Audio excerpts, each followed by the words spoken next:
Russia ভারতের বাণিজ্যিক চুক্তি এখন প্রায় শেষের পথে। রাশিয়ার অপরিশোধিত তেল কেনা বন্ধ করে দিয়েছে ভারতের সবচেয়ে বড় তেল আমদানিকারক প্রতিষ্ঠান।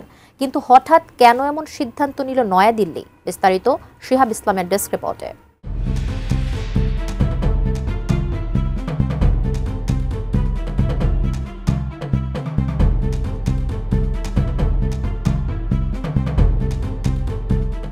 রাশিয়া থেকে তেল আমদানির জেরে টানাপোড়েন বাড়ে যুক্তরাষ্ট্রের সাথে ভারতের। এর জেরে শাস্তি হিসেবে নয়াদিল্লির উপর 2 দফায় 50% শুল্ক আরোপ করে বসে ওয়াশিংটন। এদিকে ট্রাম্প প্রশাসনের উদ্বেগ উৎকণ্ঠা উপেক্ষা করে রাশিয়ার সাথে আরও ঘনিষ্ঠ হয় মোদি প্রশাসন। তেল কেনা অব্যাহত রেখে নিজেদের সিদ্ধান্তে অটল থাকে নয়াদিল্লি।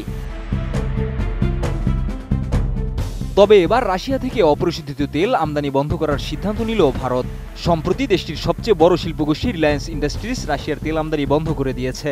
রিলায়েন্সের এই পদক্ষেপের লক্ষ্য হল ইউরোপীয় ইউনিয়নের নিষেধাজ্ঞা মেনে চলা এবং মার্কিন নিষেধাজ্ঞার সঙ্গে সামঞ্জস্য বজায় রাখা। রিলায়েন্স তাদের এক বিবৃতিতে জানিয়েছে, আগামী 21 জানুয়ারি 2026 থেকে নির্দিষ্ট পণ্যের আমদানি নিষেধাজ্ঞা পুরোপুরি মেনে চলার জন্য তারা নির্ধারিত সময়ের আগেই এই সিদ্ধান্ত কার্যকর করেছে। আর রিলায়েন্সের এই সিদ্ধান্তকে স্বাগত জানিয়েছে হোয়াইট হাউসও।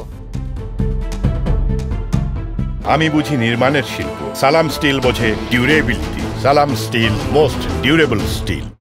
রাশিয়া থেকে তেল কেনার ইস্যুটি দীর্ঘদিন ধরে ভারত ও যুক্তরাষ্ট্রের একটি স্পর্শকাতর বিষয় হয়ে আছে। আগস্টে মার্কিন প্রেসিডেন্ট ডোনাল্ড ট্রাম্প ভারতীয় পণ্যের উপর 50% শুল্ক আরোপ করেন, যার মধ্যে 25% ছিল রাশিয়ার তেল ও অস্ত্র কেনার শাস্তিমূলক শুল্ক। ট্রাম্প অভিযোগ করেছিলেন, রাশিয়া থেকে ভারতের তেল কেনা ইউক্রেন রাশিয়ার যুদ্ধবন্ধের প্রধান বাধা। তবে এই অভিযোগ অস্বীকার করে ভারত। 2022 সালে যুদ্ধ শুরুর আগে রাশিয়া থেকে ভারতের তেল আমদানি ছিল মোট আমদানির 2.5%। কিন্তু 2024 থেকে 25 সালে তা বেড়ে দাঁড়ায় 35.8%। আর এই আমদানির প্রায় 50%ই করেছে রিলায়েন্স গ্রুপ।